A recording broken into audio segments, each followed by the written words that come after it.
Welcome to our show.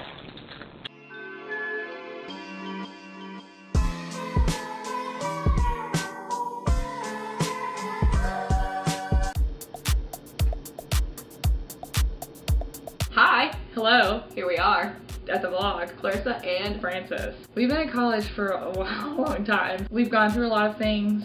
We've stayed friends throughout it all. You know, summer's approaching. This is our last night together. These are both mine. With our experience at school and away from school, and our mass amount of experience of having a lot of friends, we decided to condense our experience down to 4 points. 4 points as to how to cope with leaving your friends for summer vacation. Summer is upon us. Some of you are already home, and I'm sorry this advice is getting to you in a time that might not be good for you. Maybe you've been trying. It's good. It's good timing. It's good. Because you're probably sitting there at home, you've been home for a couple days, you're like, wow, I just really need someone to come tell me how to cope with this ache I have in my heart that used to be filled with friends. Help! Ta-da! Here we are, just in the nick of time. Where's Nick? We're here in time. Tip number 1. As we said before, you're sitting there, you have this ache, this void. There's a hole in your heart. It's the size of your fist, okay? We've all been there. Whether or not we've been to college, whether or not we've been a human being, we've all been there. We've all held that void in our heart that needs to be filled with friends, okay? Okay. What we've done to fill that void, we've rushed right to whatever we see first, which usually is food. It's perfectly normal. You see that chocolate cake sitting there and you're like, wow, that reminds me so much of my friend Megan. I really need to eat it. Eat the whole cake, it's okay, okay? You know, you're just like, wow, I just want that friendship back, you know? I want that connection with people. I'm sitting here all alone in my room all day, every day. I just really need that void to be filled. What do you do? Netflix, hello. What a creation, you know? You watch shows like Parenthood. Oh, right? It's my favorite. Okay, mine is becoming a fave. Wouldn't say it's my favorite. One Tree Hill, okay? You watch shows like One Tree Hill. Don't watch it. You become so connected with the characters and you forget you ever even had friends.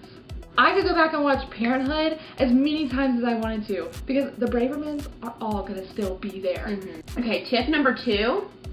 Anytime you think of that friend or friends from college that you miss, call them. Anytime. Don't even give it a second thought. Anytime you miss them, anytime you feel angry at them, anytime you think of a time that you spent with them, call them up right in the moment. Don't give them a heads up that it's really good to just, in those feelings that you have, to call them right then and there. Texting isn't the best form of communication. Like, yeah, maybe you think, oh, I'll just shoot her a text and say like, hey, I miss you, LOL. But like, the best way is just to call right then and there. Just let her know what you're doing. You know, I miss you right now, or I just saw a leaf that looked like you, or my dog just barked and it sounded like your voice in the morning. Like, they would love to hear it. The next tip we came up with, number 3. You have all these friends at school. Like, I probably have like near like 707 friends at school. Like, one time I counted them. Give or take. Probably more give, but not a lot take. So, you know, we've got like 700 friends at school. Well, how many friends do you have at home? Like, maybe 2, okay? You know, you're sitting there, you've been coping the way that we've helped you cope, and you're like, wow, I just want to have real friends to hang out with. That's stupid. Why would you ever want to replace those friends? Yeah. Seriously? Like, reevaluate your whole life. Yeah. Think of what that like says about you if you're trying to make new friends. Yeah. Anyway, we don't want to bring you down. We want to build you up. So, you want to hang out, you want to go get ice cream, but you can't. I mean, you actually probably could. But you want them to eat ice cream with you. That's a time where you incorporate our second and our third tip together. When you want to hang out with real friends, go to the ice cream store, call up your friend from college that you missed. 2 rules in 1 works together like a charm. Wow, we should write a book. The final tip, it's a big one, all right?